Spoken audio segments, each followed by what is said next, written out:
accueille les enfants ici à la crèche de 9h du matin la ñuy accueillir xale yi ñu yendoog ñoom ba 15h 15h30 au plus tard 16h.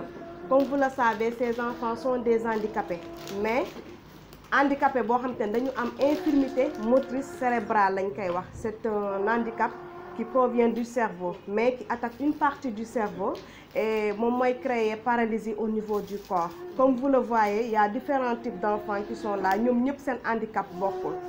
ñii par exemple kii ñu positionné ci coussin bi moom enfant boo xamante ni quadriplégie la. boo déggee ñu ne quadriplégie, tous ces 4 membres sont atteints.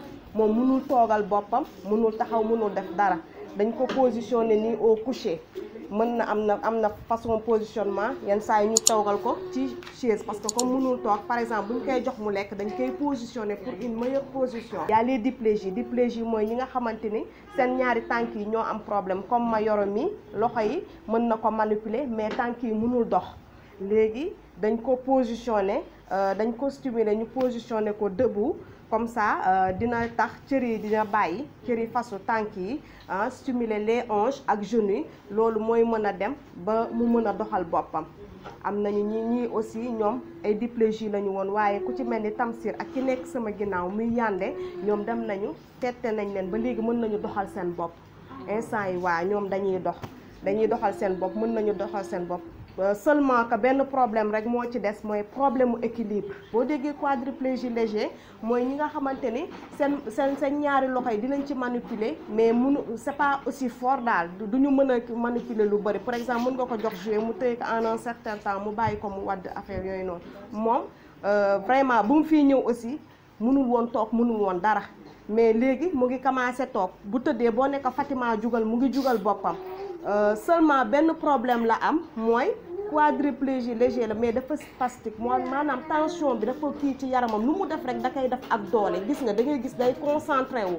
waaw ba pare dafa bëri ay mouvement involontaire mooy atotosique bi ñuy wax. waaw ci biir handicapé bi nag dafa am ñi nga xamante ne am na ay troubles associés. Par exemple am na ay xale yi nga xamante ne dañuy crise comme genre kii tëdd dañuy crise.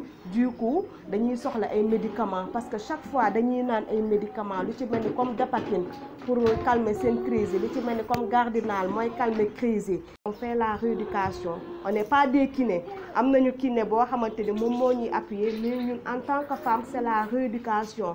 nga fekk cër bi nga xamante ni dafa lemu nga di ko lenn mu nekk moom la ñuy wax flexion extension. xale bi nga xamante ni dafa am problème mu dos nga di ko stimuler moom mii parce que dañ koy stimuler couché parce que au long boo ko bàyyee mu toog dafay dem ba dos bi dafay former S bu nekk genre scoliose. Voilà du coup xale yi vraiment dañuy soxla matériel seen kër yi matériel. am na station debout, am na ay coquilles yu ñuy wax, am nañu ay appareil modulaire yoo xamante ne toogukaay la ak taxawukaay la. romb ngeen ko fii léegi ci bunt bi. Voilà. tey dañoo ñëwoon indi ay dons ci waa GREM bi nekk Thiès. donc dañoo ñëwoon xool xale yi nga xamante ne dañoo am handicap ñu indi loon leen suñu dons yi ñu doon collecté pour aujourd'hui.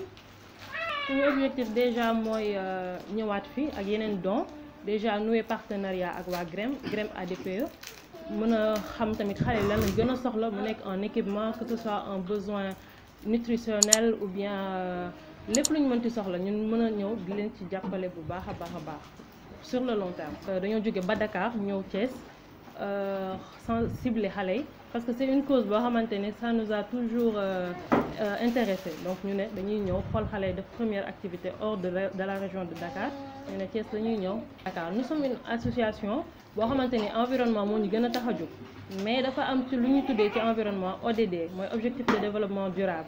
te ci objectif yi dafa am ay xeex yoo xamante ne ñu tuddee contre les inégalités. donc lutte yooyu lii ci la bokk, lutter contre les inégalités ci handicap yeeg yooyu yëpp. donc puisque ñun on agit sur ça ñu ne dañuy ñëw def suñu activité Thiès.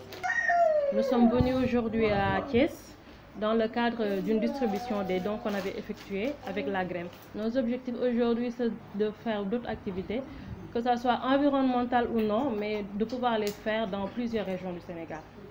C'est notre première sortie, notre première activité, et nous voudrons vraiment pérenniser ça et revenir plusieurs fois dans l'année si c'est possible pour les aider dans des besoins en équipement et en besoins nutritionnels. Oui, nous aspirons à aller partout dans le Sénégal. Donc nous sommes une association qui vise toutes les parties du Sénégal, toutes les régions du Sénégal. Actuellement aussi, nous sommes en recherche de partenaires. S'il y a beaucoup de partenaires qu'on voudrait vraiment avoir pour pouvoir lancer ces genres d'activités.